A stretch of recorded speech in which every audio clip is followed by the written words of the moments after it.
Hi, it's Sandra from SandraD Imagery, and I'm going to share with you how I created this image that was inspired by autumn. The background and the little girl with the brown cape was AI generated, or what I like to say is created with my imagination. When I'm creating an art piece like this, I will often generate backgrounds or elements that I want to combine. Then I'll go to Photoshop and do my tweaking, adding my style and telling the story that I want with my vision. Let's dive in and have some fun creating this image. This is my base layer and my background that was AI generated, and the prompt was a moody, misty forest, and I got exactly what I was after. And when I saw this, I knew this had the bones to work with. But I also felt that it didn't have enough negative space on the left hand, the right hand side, and at the top. So I've used generative expand to extend the canvas. And when I click on the next layer, you'll actually see that it's extended the canvas on the top, on the right hand side. It's also extended on the left hand side, but I felt it needed a little bit more breathing space, but I was unsure. And I like to do this early in my workflow. It's much easier to do it now to get your composition and where you're going to place your elements than what it is sometimes further down in your workflow. The next layer is a stamp visible layer. And the reason that I wanted to do that was I now will put my element in. So I'll click that layer on. It's a stamp visible layer. Shortcut key is Control-Alt-Shift-E or Command-Alt-Shift-E. Now I'm going to put my hero or heroine into the composition. Now when I looked at this, I thought, where can I put her? I need to frame her between the trees, and I'll just turn the layer on, and there she is. But when I was positioning her, it was, do I make her small and recede in the background? Do I make her bigger and more into the front of the foreground? How do I position or frame her between those two trees? So I had to do a little bit of manoeuvring just to get her sitting right. It's about getting your perspective or your height. Do you want her to be dominant or do you want her to recede in that background?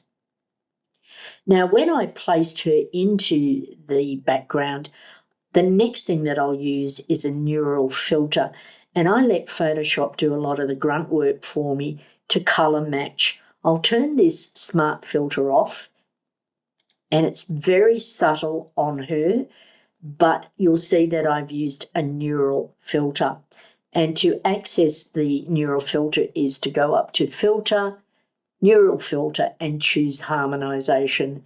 And Photoshop will do that grunt work, as I said, to match that element. But it didn't change it the way that I had in mind. I felt it was too dominant.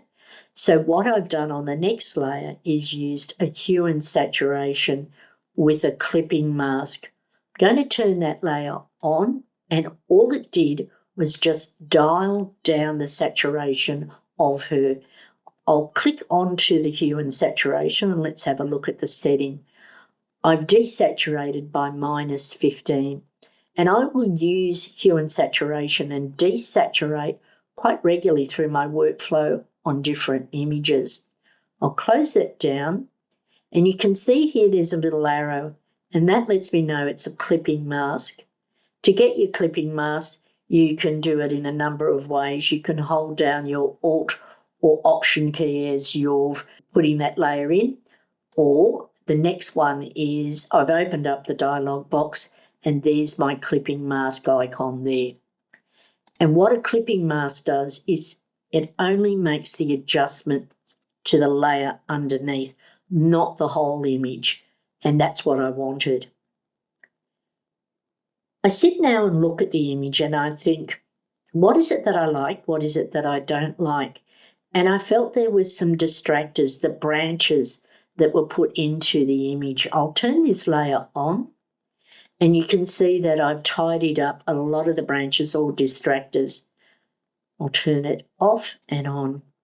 And I've used the remove tool just up here, which really does a fantastic job, much better than the healing or spot healing tool. Let's go to the next layer, and it's a stamp visible layer again. And the reason that I've done that is because now I want to go into Nik and use a filter. And I find with AI generated images that sometimes you've just got to do a little bit of tweaking with the color casting or the tonal adjustments.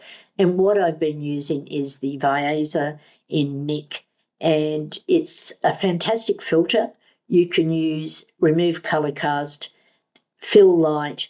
You can actually do tonal adjustment. There's quite a number of filters that you can use with that. I'll turn this layer on, and it's very subtle. I'll turn it off and on. And what it's done is just given a lift. And I think from memory, it was about removing color cast. My next layer is another hue and saturation. And I've dialed that down a little bit to desaturate. Let's go and have a look at the settings. And you can see that I've done a -22 on the saturation, and the lightness is a +5. There's not a formula for this. It's an eye thing that you need to look at and think, oh, is that what I had in mind? But I'll often come up here into a preset, and I will actually choose old style or a sepia. There's a cyanotope if you want to get more of a blue tone, but I find that I'll use old style to really give it that ethereal feel, that vintage feel to it. The next layer is a stamp visible layer. I'll turn that layer on. And what I'm now thinking is, do I need to put anything else in this image? Do I put other elements in there? Birds, butterflies, leaves. Your imagination can just roam with ideas if you've got things that are in your stash.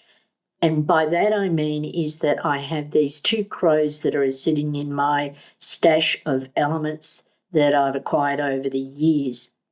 Now I'll turn one layer on, and there's the first crow, and there's the second crow. And when I'm working in creating composites or art, I'll have Lightroom open, and I'll go into my stash, and I'll look at all the elements that I've got, all the different backgrounds. I've got butterflies, I've got birds, I've got little houses, I've got clocks, I've got metal objects. I could go on. But by looking at Lightroom, I go through all my stash and my library, and I think, oh, that gives me an idea. I'm going to try that element. And that's what I did with the 2 crows. But what I have done with the 2 crows is put them into a group. And the reason that I've done that is that I want to actually make adjustments on the crows at the same time, one adjustment, not do one crow adjustment, the other crow an adjustment. Let me explain. I've selected the 2 layers with the crows, and to do that, I'll hold down my Shift key, click on one layer, and click on the other. That selects those 2 layers. Then I'll use the shortcut key, Control G, which now puts it into a group. And you can see there it's group 1. It's good housekeeping if you've got a lot of elements that you group those elements together. And I'll often do that if I've got 4 or 5 different elements that I want to make adjustment on them at the one time. By doing it in a group, and I'll collapse that group, there they are tucked away. But now I want to apply a hue and saturation as a clipping mask to that group underneath. If I turn this layer on, have a look at the crows, and you'll see that hue and saturation has just worked on the crows, nowhere else in the image. And I find that working in groups and doing this is good housekeeping to tidy up. Now I sit here again and I look at the image and think, what is it that I want to do? Do I want to add any more? Do I need to add fog? Do I need to add another bird? So I went into my stash and had a look in my foliage folder, and I had these leaves. I'll turn them on, and that was exactly what I was after. It was giving this feeling of these leaves just fluttering around her as she was running through the forest. Now I go up to the next layer, and it's a merged layer. And the reason is that I now know that I want to extend that canvas on that left-hand side, because there's several reasons that I've made that decision. Is I'm happy with the girl, I'm happy with the leaves, the crows, and everything else. But if I look on the right-hand side, there's negative space. But over on the left-hand side, there's quite a dominant branch. I'll turn this layer on, which I've used Generative Expand. And there it is there. It just gives a little bit more breathing space for my eye, but for someone else, they may go, oh, that didn't worry me. Again, it's about developing your eye and what you want to do with your image. The next layer, I'll turn it on, is what I call a tidy up. And I'll just turn that on. And what I've done is got rid of some more branches that came through. Let's turn that off and on. And that happened because I use that Generative Expand. Sometimes it puts little elements in that you think, no, that doesn't work. So I've tidied them up. I look at the image again and think, is it where I want it to be? What else could I do with it? Could I push the boundaries a little bit and play? And that's what I've done. My next layer is where I've used the Nik filter and its analog effects. And I find it gives a real vintage, classic camera colours and feel to this layer. I'll turn that on, and you can see it's put a vignette. It's also given a little bit more vintagey feel in the tones. Turn that layer off and on. If I click onto that layer, and I'll come up to opacity, it's at 58%. If I dial that up to 100, you'll see it's got a very strong vignette on it, and it's made it very strong within that middle, and I didn't want that. So I will often play with the opacity. So on that layer, I dropped it down to 58%. The next layer is where I've done a reattach highlights. Now, when you're doing lots of layers with adjustments, you're adding textures, presets, whatever, it can flatten your highlights. And so I've used this action, I've created that, and it's through curves, but you can see the mask here and the white that's in that, and it just tells me that it just has selected those areas in that image and it needs to lift those highlights. Let's turn that layer on. And you can see it's dulled down those highlights a little bit. They're not so bright. You could easily do the same technique by going into Filter, Camera Raw, and then choosing your highlights, and you can play with them and you can adjust your shadows here, etc. But because this is an action or a technique that I use quite regularly, I've set that up as an action for me to use. Next layer, let's turn it on. I stop, I look, and I think, is there any more I can do with this image? Well, let's play. I've done a blank layer because what I'm going to do is use a Photoshop brush, a mist brush that's available in my Atmosphere brush collection in the shop, and it's a mist brush, and I'm going to turn that layer on, and it just gives a little hint of mist. Now, all I've done is just brushed some mist in. Let's have a look at the layer and the opacity. The opacity is at 59%. And I just wanted to dab some mist in to give it a little bit more mood and atmosphere. Again, another stamp visible layer. And the reason is that, am I finished? No, I think it just needs a little bit more light or a little bit more lift. And here's another action that I have in my stash, and it's called a top light haze. You could brush this in by dodging. You could actually give it a selection and then use the levels. But again, it's an action that I have in my personal stash. Very subtle, gives a little finishing touch. The next layer, I look at it and I think, I'm done.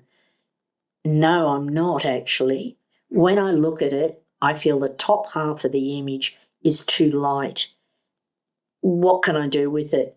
And so sometimes what I'll do is I'll add a photo filter and I use the colour cyan, and it just gives it a little bit more blue. Let me turn this layer on and turn it off. Very subtle. Let's click on the photo filter and let's see what the settings are.